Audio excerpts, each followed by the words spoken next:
అగ్ని అది తెలుస్తున్నా, పురుగు సాగుదు, దేవుని వాక్య సత్యం ఇదే. ఆకాశం భూమి గతించిన మాటలు గతి, అయితే నరకంలో ఉండడానికి ఇష్టపడలేదు. అది దేవుని ప్రేమ. ఆయన నీ కొరకు ప్రాణి పెట్టినాడు.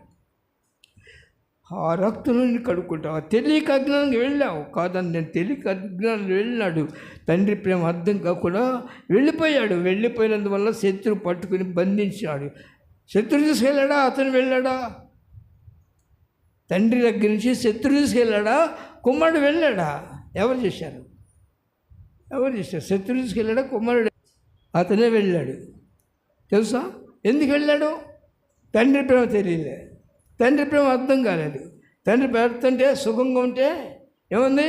గర్వం వచ్చింది. నేను మిమ్మల్ని ప్రేమించి, నేను మిమ్మల్ని కార్యం చేసి తీసుకొచ్చి మీకు మంచి ఆహారం పెట్టినప్పుడు మీరు తిని తృప్తి చెంది మదించి నా మీద తిరుగుబాటు చేసినారు. ఆయన విడిచిపెట్టాడా? విడిచిపెట్టలేదు. వెంబడిస్తూ వచ్చినాడు. వాళ్ళకి అదేమైంది? దేవుని ప్రేమ సులకనైపోయింది. అందువల్ల వారు పాపం చేస్తూనే ఉన్నారు. ఇతను అలాగే వెళ్ళిపోయినాడు. స్వేచ్ఛ కోరుకున్నాడు, వెళ్ళాడు. తండ్రి రెక్కలు ఉంటే ఏం శ్రమలు రాలా, ఏ బాధ రాలా. పక్కకి వెళ్ళారు. సొంత నీతి, సొంత భక్తి ఉంటుంది కొంతమందిలో. ఆ భక్తి ప్రకారం వెళ్తూ ఉంటుంది. మంచిది. ఎందుకో తెలుస్తున్నా, మనోన్నతను గుడితనం కలిగజేస్తాడు, అవిశ్వాసం చేస్తాడు. ఎక్కడో తెచ్చి పైకి లాగుతాడు. లాగినందుకు వెళ్ళాడు. వెళ్ళగానే పట్టుకుని దెమ్మరించాడు. అంతా పోయింది. సంతోషం పోయింది, ఆరోగ్యం పోయింది, నెమ్మది పోయింది. ఏమొచ్చింది తెలుసునా? కంపు, చినిపోయిన బట్టలు, చింపిరి జుట్టు అన్నీ వచ్చినాయి. కానీ తను వెనుకకు తిరిగి పరిశీలన చేసుకున్నాడు. కనుకనే ప్రియ సోదరుడా, ప్రతి మనుషుడు కూడా తన జీవితంలో ఎదుగుతున్న కొలది తన్ను తాను పరిశీలన చేసుకోవాలి. నేనేమై ఉన్నాను? నా జీవితం ఏమిటి? ఎందుకు ఓడిపోయినాను? ఎందుకు ఈ వ్యాధులు వచ్చినాయి? లేకపోతే ఎందుకు ఉద్యోగాలు రాలేదు? దేవుడు నన్ను ప్రేమించలేదండి. అదే దేవుని నువ్వు ప్రేమిస్తే అడుగు, నేను ఇస్తాను. వెతుకు, దొరుకుతాను. నువ్వే అడిగిన ఇస్తాను. అయితే నా మాట విను. దేవుని మాట ప్రకారం జీవించే మనుషుడు దేన్ని అడగడు. గుర్తుపెట్టుకు. ఎందుకు తెలుస్తున్నా? నా తండ్రి సృష్టికర్త. నేను పుట్టకమునిపై నా కొరకు అన్నీ ఏర్పరిచి అక్కడ పెట్టారు. కనుక ఆయన నాకుంటే నాకేం భయం? నేను ఏది అడిగితే అది ఇస్తారు. కనుక నాకు ఇంకేం అవసరంలా. నేను ఎందుకు సృష్టించారో ఆయన చిత్తమును నెరవేర్చు. ఆయన కొరకు బ్రతుకుతాను. బ్రతుకుట క్రీస్తే. నన్ను ప్రభువు కొన్నాడు ఆయన ప్రాణం పెట్టి. నేను దూరంగా వెళ్ళిపోయినాను, కంపు కొడుతూ ఉన్నాను. అయితే ఆయన నన్ను ప్రేమించాడు. ఆ ప్రేమ నన్ను త్రోసివేయలేదు. ఆయన కోపం నిమిషం మాత్రమే. అంటూ ఏమన్నా తెలుస్తున్నా? ఎఫ్రాయిము, నిన్ను గూర్చిన జ్ఞాపకము నాకు కలిగినప్పుడల్లను నా హృదయంలో మానని వేదన కలుగుతుంది. దారి తొలిగా ఎంత మేలు చేసిన దారి తొలిగినప్పుడు ఏం చేస్తాడు తెలుసు? ఏడుస్తున్నాడు. ఏం చేయలేడు, ఏడుస్తున్నాడు. ఏడవటం ఎందుకంటే వచ్చిన తీసుకెళ్ళొచ్చుగా. ఏమండి, వచ్చిన తీసుకెళ్ళి మారా వేస్తాడు పిల్లడు. ఆయన బతుకులాడుతున్న కొందుకు ఇంకా మారా వేస్తాడు, ఇంకా ఏడుస్తూనే ఉంటాడు. వాడు భ్రష్టుడు అయిపోతాడు. అలా కాదు కావస్తుంది. వాడు తెలుసుకోవాలి, కానీ తెలుసుకుని రావాలి. అందుకని చూస్తున్నాడు. లోపల నీ వైపు, నా వైపు అయినా చేతులు చాపుతూ ఉన్నాడు. అర్థం చేసుకున్నాడు. నా తండ్రి ఎంత ప్రేమ గలవాడు. నా తండ్రి నేను ఎక్కడ కష్టపడి అన్నీ పెట్టినాడు. మంచిగా సంతోషంగా ఉన్నాను. ఎందుకు వచ్చినా ఇక్కడికి? నీ జీవితంలో పరిశీలన చేసుకో. ఎందుకు వచ్చినా ఇక్కడికి? స్వేచ్ఛ. తండ్రి రెక్కల నుంచి వచ్చి దెమ్మరించాడు కదా. నా తండ్రి ప్రేమ మళ్ళీ వెళ్తాను. ఇది ప్రతి మనిషిని గ్రహించవలసింది. నువ్వు ఎలాంటి చెడిపోయిన వ్యక్తి అయినా సరే ప్రేమామణి దేవుని దగ్గరికి వచ్చి ఆయన కాళ్ళు పట్టుకుంటే ఆయన విడిచిపెట్టాడు. అర్థం చేసుకుని వస్తున్నాడు. ఆంతర్యం ఎరిగిన దేవుడు, మనిషిని యొక్క ఆంతర్యం ఎరిగిన దేవుడు.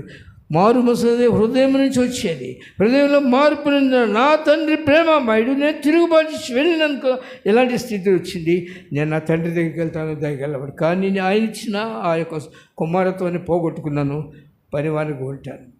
కుమారులు పనివానిగా ఏ మనుషులు పెట్టుకోడు. గుర్తుపెట్టుకోండి, మనుషులమే పెట్టుకోం. కుమారుడు ఒకళ్ళు తప్పు చేసి దూరం వెళ్ళిపోయినా ఏం చేస్తామండి? తీసుకొస్తామా? తీసుకురామా? వాడు తిరుగుబాటు చేసి లెక్క చేయకుండా వెళ్ళిపోయి వాడి ఇష్టాన్ని నెరవేర్చుకుంటూ కంపు కొడుతుంటే వాడు ఎమ్మడి పోయి తెచ్చుకుంటాం. వాడు ఎమ్మడి పోం, కానీ వాడు వస్తాడు. లేకపోతే మనం మనుషులం కనుక పోతాం. దేవుడు ఎలా రాడు నీ ఎమ్మడి గుర్తుపెట్టుకో. ఒకళ్ళు నేను పోయాను కదా, మా పిల్లల్ని తీసుకొచ్చుకుని ఆయన కూడా ఆయన పిల్లాడే కదా, నన్ను తీసుకెళ్ళొచ్చుగా. అది కుదరదు. కనుక అతను పశ్చాత్తాపడి ఏడుస్తూ వెళ్తున్నాడు. ఇది నేర్చుకోవాలి ప్రతి విశ్వాసి. నువ్వు పశ్చాత్తాపడు, నేను పాపిని అనే గ్రహింపు నీకున్నప్పుడు, నేను పాపిని, నా పాపంలో మరణించవలసి ఉండగా ఆయన మరణించినాడు. అప్పుడు ఏడవాలి, అపరాధిని యేసయ్యా కృప చూపి బ్రోవుమయ్యా, అపరాధిని కృప చూపి బ్రోవుమయ్యా,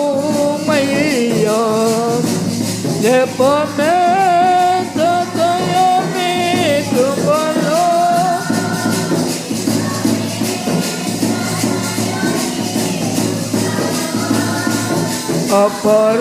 అపరాధములను క్షమించు, అపరాధములను. మహోన్నతుడైన దేవుడు చెడిపోయి కంపు కొట్టి నా కొరకు శిలుమ్రాన్ మీద వేలాడి సాతానిక శిరస్సును చితకు దొక్కి ఆయన రక్తాన్ని చిందించి సచ్చిన నన్ను బ్రతికించినాడు. నేను ఆయన కొరకు బ్రతకాలి. విలువ పెట్టి కొన్నాడు నన్ను ఆయన. ఏ మంచి లేని నన్ను విలువ పెట్టి ఆయన ప్రాణం ఇచ్చి కొన్నాడు. ఆయన కొరకు బ్రతుకుతాను, ఆయన వెంట నడుస్తాను. బోర ఊదబడుతున్న సమయంలో ప్రేసోదడా, నువ్వు లోబడకపోతే శిక్షను తప్పించు, నీకు నీవు అప్పగించుకునే శిక్షను తప్పించుకోలేదు. పెట్టినాడు లాజరుని ధనవంతుని దగ్గర తీసుకెళ్ళి. లాజరు కురుపులతో ఉన్నాడు, దరిద్రుడు. అక్కడ పెట్టి సువార్త చెప్పబోయా చెబుతూ ఉన్నాడు. ఎవరు? ఓ దరిద్రుడు, కురుపులతో బాధపడుతున్నాడు, తిండి లేనివాడు. కుక్కలు ఆ పడి బల్ల మంచి యజమానుడు బల్ల మంచి పడుతున్న అవి తీసుకుపోతే కుక్కలు కరుస్తున్నాయి. అతను ధనవంతుడేమో అసహించుకుంటున్నాడు, నడుతున్నాడు. కానీ దేవుడే చెప్పినాడు, అక్కడే ఉండు, చెప్పు సువార్త. నీవు ఇది క్షేమము కాదు, ఈ లోకంలో ఈ యొక్క సంతోషం నీకు సంతోషం కాదు. ఒక దినాన నువ్వు దేన్ని ప్రేమించి సంతోషపడుతున్నావో దాన్ని విడిచిపెడతావయ్యా, ఆయన దగ్గరికి రా అని చెబుతూ వచ్చినాడు. చెప్పి ఆయన ఆ ప్రభు దృష్టి వెళ్ళిపోయినాడు. ఎక్కడికి వెళ్ళినాడు? దరిద్రులను పెంట గొప్ప మీద లేవనెత్తి ప్రధానులతోనూ తన ప్రజల ప్రధానులతోనూ కూర్చుండబెట్టి. ఎంత గొప్ప సంతోషం! ఇక్కడ దరిద్రుడే కావచ్చు, ఇక్కడ కురుపులు నాకొచ్చు, కుక్కలు నాకొచ్చు, కురుపులతో బాధపడవచ్చు, ధనవంతుడు కాళ్ళతో తన్నవచ్చు, మనుషులందరూ అసహించుకొనవచ్చు. కానీ నీవు దేవుని కలిగి ఉన్నప్పుడు ఈ శరీరం నీది కాదు, దీన్ని విడిచిపెట్టి నువ్వు వెళ్ళగలవు. ఆ స్థానానికి వెళ్ళినప్పుడు అబ్రహాము రూమని అనుకున్నాడు. ఇతనికి చెప్పే సమయం లేదు, కొంత సమయం ఇచ్చాడు. ఇంకా తర్వాత అతను వినలేదు, లోబడలేదు, చనిపోయినాడు. చనిపోయిన తర్వాత ఎక్కడికి వెళ్ళాడు? అబ్రహాము రూమున అనుకుంటానికి వెళ్ళాడు. ధనవంతుడు. నేను చెప్పిన మీరు కూడా దాన్ని ఫాలో అవ్వకండి. ఎక్కడికి వెళ్ళాడు? నరకంలోనికి వెళ్ళాడు. అక్కడికి వెళ్ళి ఏడుస్తున్నాడు. ఏమన్నా ఫలితం ఉందా? యెహోవా మీకు దొరుకు కాలం ఉందా? ఆయన వెదకుడి, ఆయన సమీపముండగా ఆయన వేడుకోండి. ఏం చెప్పినాడు అక్కడ ధనవంతుడికి? అబ్రహాము, కుమారుడా, భూలోకంలో ఉండగా నేను నీతో మాట్లాడినాను, ఏరియా మోషే మొదలు ప్రవక్తల ద్వారా చెప్పించినాను, నువ్వు లోపడలేదు కనుక అక్కడికి మేము రావడానికి వెళ్ళలేదు, ఇక్కడికి నువ్వు రావడానికి వెళ్ళలేదు. అప్పుడు ఏడుస్తుంది, నేను అలా చేశానయ్యా, ఎలా చేశానయ్యా, బోధకుల మాట లేదయ్యా, 90 కొట్టుకో. ఏమన్నాడు? నా ధనము నమ్ముకొల్టి, నా కులము నమ్ముకొల్టి, నాకున్నదంతా తింటి, నా కన్నుగా నాకుంటి, నరక బాధ జాలనో పరాత్పరా, మీ దరికి చేర్చి నన్నుగా వసి పరాత్పరా. అక్కడ ఏడుస్తూ నిలిపోయి, నేను డబ్బు నమ్ముకున్నాను, ఎన్ని చెప్పినా వెళ్ళలేదు, హాయిగా శరీరాన్ని జీవించాను, నన్ను క్షమించాయి అంటున్నాడు. ఫలితం లేదు. ఎందుకు చూస్తున్నా? నరక నుంచి తీయుటకు హక్కు లేదు. నువ్వు నరకంలో పాటుకు ఇష్టపడక నేను నిన్ను ప్రేమించి నీ వద్దకు వచ్చాను, నువ్వు నా మాట వినలేదు. నేనేం చెప్పాను? నా మాట వినలేదు. నా ప్రాణం ఇచ్చాను కానీ నువ్వు నా మాట వినలేదు. కానీ నేనేం చేయలేదు. ఆ నీకు సమయం దాటిపోయిన తర్వాత నువ్వు దేవుడు ఒకటి అంటాడు, నా వలే రక్షించడు సముద్రం ఎవడు లేడు, కానీ ఒక్క దినమున నువ్వు నా మాట ఒక్క దినమున నేను రక్షించగలవాడెవడు? ఏది రక్షిస్తుంది? డబ్బు రక్షించిందా? పేరు ప్రఖ్యాతులు రక్షిస్తాయా? ఉద్యోగం రక్షిస్తుందా? ఏది రక్షించింది?